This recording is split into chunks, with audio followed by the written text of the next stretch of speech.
Hey there, let's talk about toothbrushes.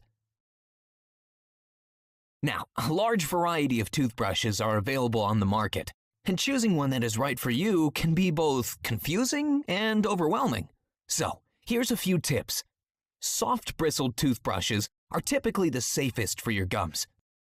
By helping to remove plaque and other debris from your teeth, softer toothbrush bristles are highly recommended by most dental professionals. Additionally, a small-headed brush can help you clean the harder-to-reach parts of your mouth, like your back teeth. However, if you have limited manual dexterity, a powered toothbrush is a great alternative that will also provide a thorough cleaning.